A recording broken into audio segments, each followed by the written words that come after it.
গরমে কলিজা ঠান্ডা করা তরমুজের পুডিং বানিয়ে নিলাম। যে গরম পড়েছে, গরমে প্রাণ জোড়ানো তরমুজের পুডিং খেলে ভিতর থেকে ঠান্ডা হয়ে যাবে।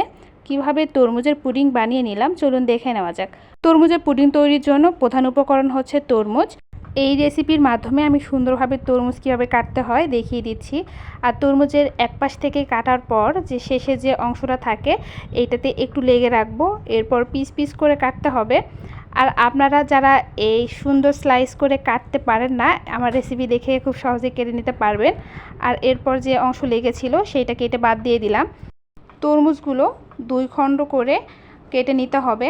আর যে যেমন পুডিং তৈরি করবেন পরিমাণ অনুযায়ী তরমুজ নেবেন। আর তরমুজগুলো কেটে নেওয়া হয়ে গিয়েছে, এখন একটা বাড়িতে উঠিয়ে নিব। কেটে নেওয়া তরমুজগুলো একটা প্লেটে উঠিয়ে নিয়েছি। একটা ব্লেন্ডার জারে তরমুজগুলো ব্লেন্ড করে জুস করে নিতে হবে। আর এখানে আমি পানি দিয়ে দিব, হাফ কাপ পরিমাণ পানি দিয়ে দিলাম। পানি দিয়ে ব্লেন্ড করলে তরমুজের রসটা একটু পাতলা হবে। তরমুজ থেকে রস খুব সহজেই ছেঁকে নেওয়া যাবে। একটা বাটি নিয়ে নিয়েছি, তার উপর ছাঁকনি দিয়ে দিলাম। এরপর একটা প্যাসুলের সাহায্যে ছেঁকে নিতে হবে। আপনারা চাইলে ছাঁকনিতে তরমুজ গ্রেট করেও রস বের করে নিতে পারেন। এইদিকে তরমুজের পিউরি ছেঁকে নেওয়া হয়ে গিয়েছে, নিচে শুধু বীজটাই বাকি রয়েছে। এইদিকে তরমুজের ফ্রেশ রস পেয়েছি। তরমুজের পুডিং সেট করার জন্য একটা বাটিতে 1 টেবিল চামচ cornflour, half teaspoon agar agar powder দিয়ে দিলাম। এরপর তরমুজের জুস থেকে কিছু জুস বাটিতে দিয়ে দিলাম। আগার আগার পাউডার কর্নফ্লাওয়ার জুসের সঙ্গে ভালোভাবে মিশিয়ে নিতে হবে। এমনভাবে মেশাতে হবে যেন কোনো দানা দানা না থাকে। আর মেশানো হয়ে গিয়েছে, এক সাইডে রেখে দিব। চুলায় একটা প্যান বসিয়ে দিয়েছি, তরমুজের জুসগুলো দিয়ে দিলাম। আর মিষ্টির জন্য এখানে 1/3 কাপ পরিমাণ চিনি দিয়ে দিলাম।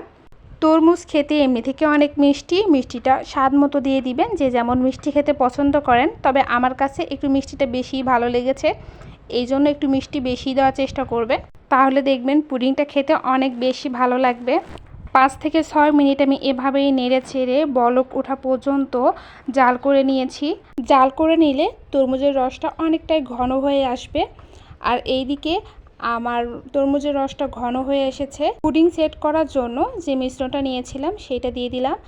এখন অনবরত নেড়ে তরমুজের রসের সঙ্গে মিশিয়ে নিতে হবে। আপনারা দেখতে পাচ্ছেন উপর দিয়ে অনেকটাই গোল গোল দানা দানা হয়ে আছে। টেনশন করার কোনো কারণ নাই। এভাবে যদি অনবরত নেড়ে জাল করে নেওয়া যায় এমনি থেকে গলে যাবে। তবে আপনারা আরও একটা কাজ করে নিতে পারেন, চাইলে ছাঁকনির সাহায্যে আবারও ছেঁকে নিতে পারেন, দেখবেন যে খুব সহজেই মিশিয়ে যাবে। তবে আমি 3 থেকে 4 মিনিট এভাবে মিশিয়ে নিয়েছি। মেশানোর পরেই দানা দানাগুলো গলে গিয়েছে। আর এইদিকে পুডিংটাও অনেকটাই ঘন হয়ে আসছে, দেখতেই পাচ্ছেন কতটা ঘন হয়ে আসছে। এখন আমি চুলা থেকে নামিয়ে নিব। যে বাটিতে পুডিং সেট করব একটু তেল মাখিয়ে নিয়েছিলাম, বাটিতে পুডিংয়ের লিকুইডটা দিয়ে দিলাম। এখন ঠান্ডা হওয়া পর্যন্ত অপেক্ষা করতে হবে। ঠান্ডা হয়ে আসলে ফ্রিজে সেট করে নিব। পুডিং সেট হতে খুব বেশি সময় লাগে না, আমি 3 থেকে 4 ঘন্টা সেট করে রেখে দিয়েছিলাম। আর 4-5টা পেছুলের সাহায্যে ছাড়িয়ে নিয়েছি। বাটির উপর প্লেট দিয়ে ঘুরিয়ে পুডিংটা উঠিয়ে নিব। দেখতেই পাচ্ছেন কতটা সুন্দর আর কালারফুল পুডিং হয়েছে। একটু কেটে দেখায় আপনাদের কতটা সুন্দর হয়েছে। দেখতে যতটা না সুন্দর হয়েছে, খেতে অনেক বেশি মজা হয়েছে। এই গরমে যদি এই ঠান্ডা ঠান্ডা পুডিং খাওয়া যায়, ভিতর থেকে কলিজা ঠান্ডা হয়ে যাবে। আর আমার এই রেসিপি একবার হলেও বাসায় ট্রাই করে দেখবেন, না খেলে বিশ্বাস করবেন না কতটা মজাদার হয়েছে। আমার রেসিপি ফলো করে যদি আপনারা বাসায় পুডিং তৈরি করেন কখনো নিরাশ হবেন না। আজকে এই পর্যন্তই, ধন্যবাদ।